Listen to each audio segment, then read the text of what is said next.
Este video es un descenso a los infiernos de la realidad.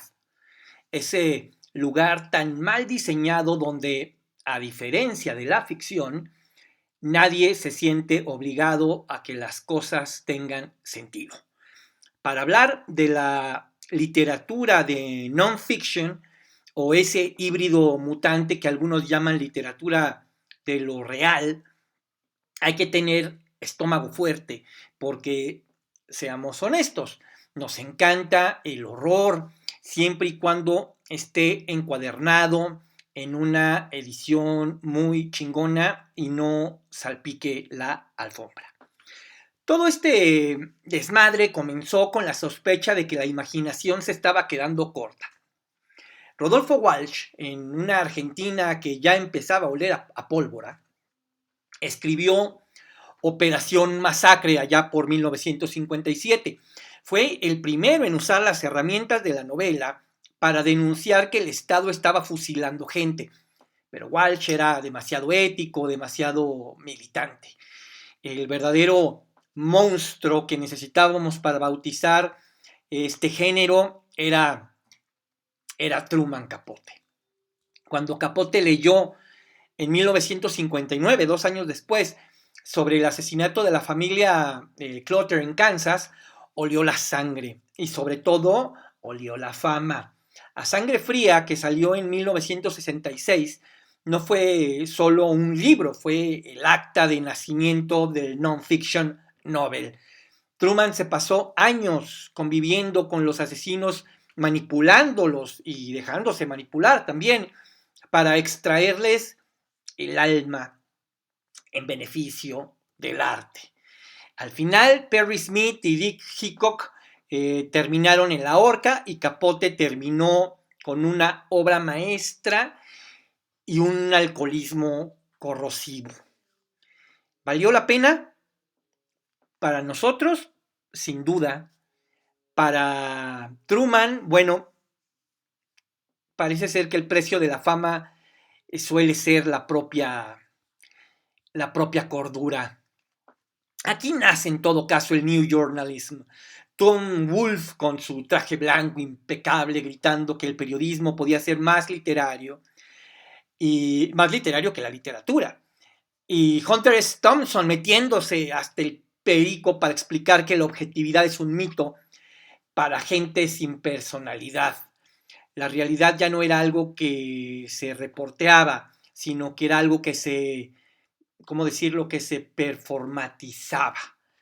Cruzando el charco, la cosa se puso más introspectiva y por ende más perturbadora.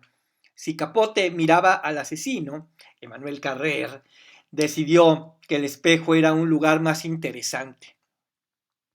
En El adversario, Carrère intenta entender a Jean-Claude Roman, un hombre que fingió ser médico durante 18 años y cuando estuvo a punto de ser descubierto, mató a toda su familia.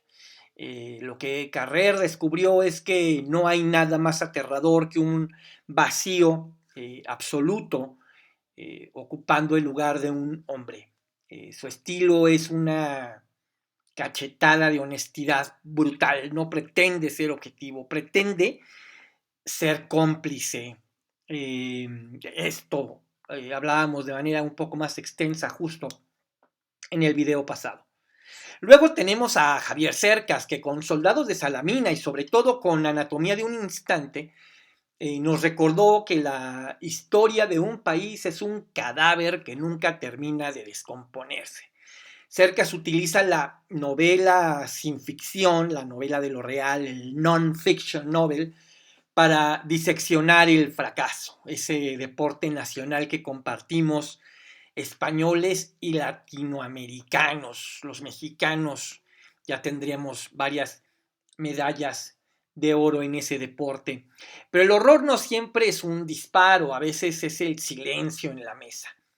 Delfín de Vigan en Nada se opone a la noche hace una autopsia de su propia madre, un ejercicio de exposición que roza lo impúdico, pero que resulta fascinante.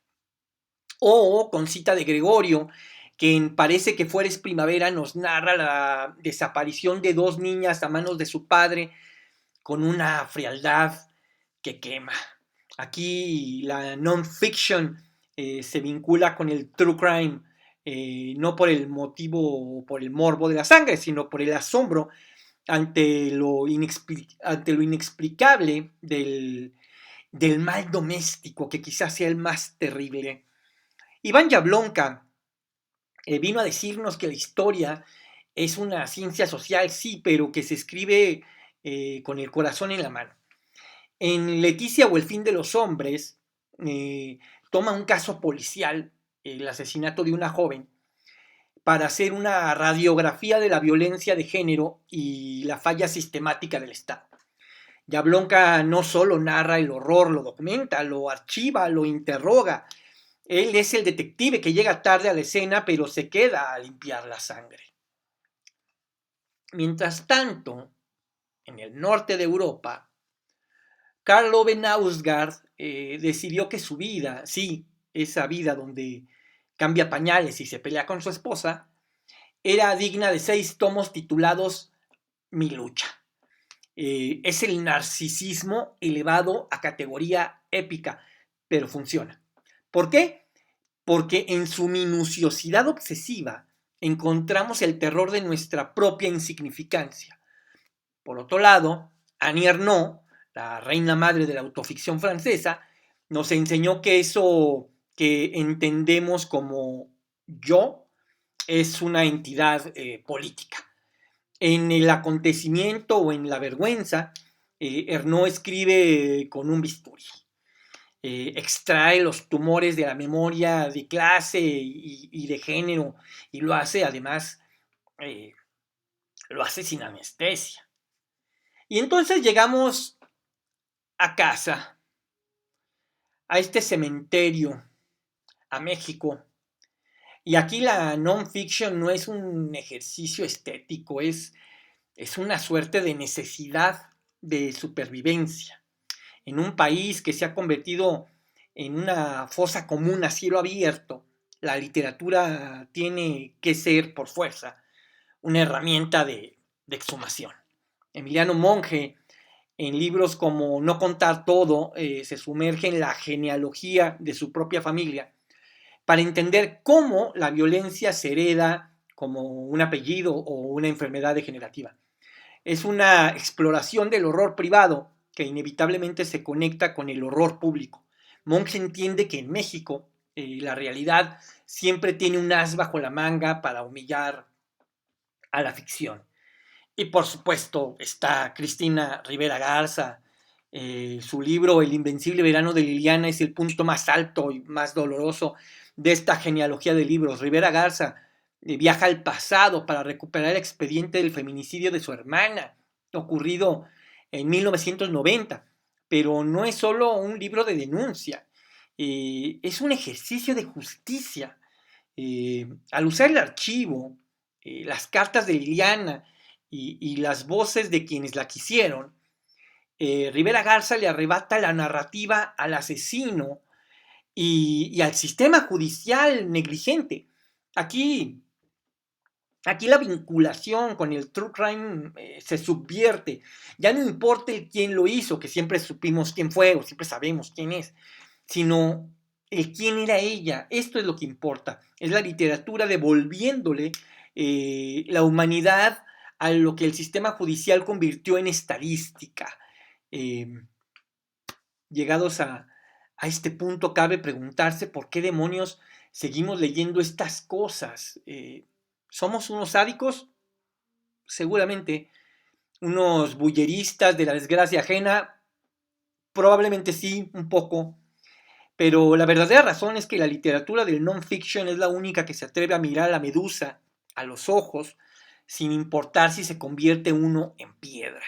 Lo que realmente importa es la literatura, no el dato duro, no la cifra, no la nota roja. Lo que importa es la capacidad de estos autores para tomar ese horror, ese asombro del horror, y darle forma, darle ritmo, darle sentido, darle tensión. La ficción nos ofrece consuelo de alguna manera. La non-fiction nos ofrece la verdad, y la verdad suele ser un plato bastante amargo y bastante cruel que solo se puede pasar con un trago de ironía y ciertamente un trago de hiel. Desde el ego desmedido de Capote hasta la reconstrucción amorosa de Rivera Garza, el género ha evolucionado de la explotación del morbo a la ética de la memoria. Hemos pasado de ver a los criminales como estrellas de rock a ver a las víctimas como el centro de la historia. En un mundo donde la posverdad nos rodea y los algoritmos nos dicen qué sentir, estos libros son los únicos que nos recuerdan que la realidad duele, que la sangre mancha y que al final del día lo único que nos queda para soportar el peso de estar vivos es contar qué pasó y contarlo bien. Porque si vamos a vivir en este pinche infierno, al menos que la crónica del incendio sea una obra de arte, ¿no? Al final, la literatura de no ficción es el último refugio del cínico. Es reconocer que el mundo está jodido, pero que todavía tenemos las palabras suficientes para explicar exactamente por qué. Y si eso no nos salva, al menos nos mantiene entretenidos mientras esperamos el próximo desastre y el próximo video. Les recuerdo, mi nombre es Jonathan Frías y si les gusta el contenido que aquí hacemos, los invito a suscribirse, a dar like, comentarios, compartir, etcétera, etcétera, etcétera. Estamos aquí en YouTube y estamos en Spotify y nos vemos y nos escuchamos muy pronto.